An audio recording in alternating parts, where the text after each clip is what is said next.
Serial scoop அன்பு நெஞ்சங்களுக்கு வணக்கம். பஞ்சமி 1999ஆம் ஆண்டு சன் டிவியில் ஒளிபரப்பான ஒரு நெடுந்தொடர் தான் இந்த தொடர். இந்த தொடரில் வரக்கூடிய திகிலூட்டும் திகிலான பல பேய் கதைகளையும் நம்ம இந்த தொடரில் பார்க்க போகிறோம். வாங்க பார்க்கலாம். இன்றைக்கி மொதல் பாகத்தில் அந்த எபிசோடில் என்ன நடந்திருக்கும் அப்படிங்கிறத பார்க்க போகிறோம். பஞ்சமி அந்த ஊரை காமிக்கிறாங்க. எப்படிப்பட்ட ஊர், எந்த மாதிரியான நரேஷன் அப்படின்னு காமிக்கிறாங்க. அந்த ஊரை பார்க்கும்போது ரொம்ப வித்தியாசமான ஒரு கதைக்களம் அப்படின்னு சொல்லி நம்மளை அந்த கதைக்குள்ளே கொண்டு போகிறாங்க. நார்மலாக இருக்க சீரியல் டெம்ப்ளேட்லப்பா இது வித்தியாசமான ஒரு தொடர்னு கொண்டு போகிறாங்க. ஒரு மலைவாழ் கிராமம், மலைக்கு கீழே வாழக்கூடிய மக்கள், மலையிலையும் வாழக்கூடிய மக்கள், அப்படி ஒரு கதைக்களத்துக்குள்ளே சீரியலாக கொண்டு போகிறாங்க.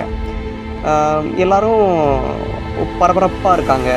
ஊரில் அன்றைக்கி சந்தையில் வீட்டுக்கு தேவையான பொருட்களை வாங்கிட்டு போகிறாங்க. இது ஒரு சம்பவமாக நடக்குது. இதை பார்த்துக்கிட்டு இருக்க ஒரு குட்டி பொண்ணு அவங்க அம்மா கிட்ட கேட்குறாங்க, அம்மா என்ன இன்னும் சாயந்தரமே ஆகலையே, மீன்ஸ் இன்னும் இரவு பொழுது ஆகலையே, சூரியன் வரையிலையே, அப்புறம் எல்லோரும் இவ்வளோ வேகமாக பறக்குறீங்க, என்ன ஆச்சு உங்களுக்கு அப்படிங்கிற மாதிரி அந்த பொண்ணு கேட்குது. அதுக்கு அவங்க அம்மா சொல்கிறாங்க, இல்லை பஞ்சமி வந்துடுவா அப்படின்னு சொல்கிறாங்க. ஏன் பஞ்சமி அவ்வளோ கெட்டவளா, நம்மளை என்ன பண்ண போகிறா, ஏன் எல்லோரும் இவ்வளோ வேகமாக கிளம்புறீங்க அப்படின்னு சொல்லி கேட்பான். பஞ்சமி நல்லவ தான், அவளுக்கு குழந்தை மனசு தான், ஆனால் சேரக்கூடாதவங்க கூட சேர்ந்தனால அவளோட வாழ்க்கையே போச்சு அன்னைக்கு அப்படிங்கிற மாதிரியான ஒரு விஷயத்தை மட்டும் சொல்லிட்டு பஞ்சமியை பற்றி எதுவுமே சொல்லலை. இப்படி அந்த முதல் இதை நிப்பாட்டிட்டு அப்படியே கதை எங்கிட்ட வேறு சைடு கொண்டு போகிறாங்க. ஒரு 4-5 இலவட்ட பசங்க தண்ணி அடிச்சுக்கிட்டு உட்காந்துருக்காங்க. சொல்கிறான், டே மாப்பிள்ள மணி 3 ஆக போகுது, பஞ்சமி வந்துடுவா, நீ சாயந்தரம் 4 மணிக்கு மேலே கிளம்புண்டான்னு சொல்கிறான். அது என்னடா லூஸு மாதிரி இருக்கு, அப்போல்லாம் கிடையாது, பஞ்சமினா இந்த ஊருக்கரைய மாதிரி இருக்கேடா கிறுக்கே மணி அப்படின்னு சொல்லி நீங்கள் சொல்கிறாங்க. சொல்லும்போது 4-5 பசங்க தண்ணி அடிக்கிறாங்க. பின்னாடி இருந்து ஒரு தீப்பந்தம் வருது. பயந்து ஓடுறாங்க. விடியுது. குளத்தில் செத்து கிடக்குறாங்க. திகில் நிமிடங்கள்லாம் அந்த காட்சிகளை பார்க்கும்போது நமக்கு இருக்கும்.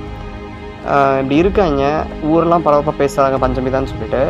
ஏன் பஞ்சமி செத்தா, பஞ்சமினா யார் அப்படின்னு அந்த குழந்தைக்கு தேவைப்படுது, தெரிஞ்சுக்கணும்னு ஆசைப்படுது. நம்மளே அப்படித்தானே, அந்த தெரிஞ்சுக்கணுன்ற ஆசையோட அந்த பொண்ணு போய் ஒரு பாட்டிக்கிட்ட கேட்குறாங்க, என்னாச்சு, யார், ஹூ இஸ் பஞ்சமி அப்படின்னு சொல்லிட்டு.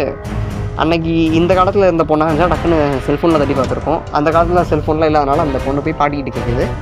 அந்த பாட்டி, இங்கே வா, உனக்கு பஞ்சமினா யாருன்னு நான் சொல்கிறேன் அப்படின்னு சொல்கிறாங்க. எபிசோட் முடிஞ்சிருச்சு. பஞ்சமினா யார், பஞ்சமி எப்படிப்பட்டவ, நெக்ஸ்ட் எபிசோடில் பார்த்துடலாம். வாங்க மக்களே, thank you, bye. Stay tuned with us. தொடர்ந்து பஞ்சமியோட எல்லா எபிசோட்ஸும் நம்ம சேனலில் வரும். தொடர்ந்து பாருங்கள். பஞ்சமியினுடைய 1000 எபிசோட்ஸாக நம்ம ஹிட் பண்ணுறோம். தேங்க்யூ மக்களே, பாய்.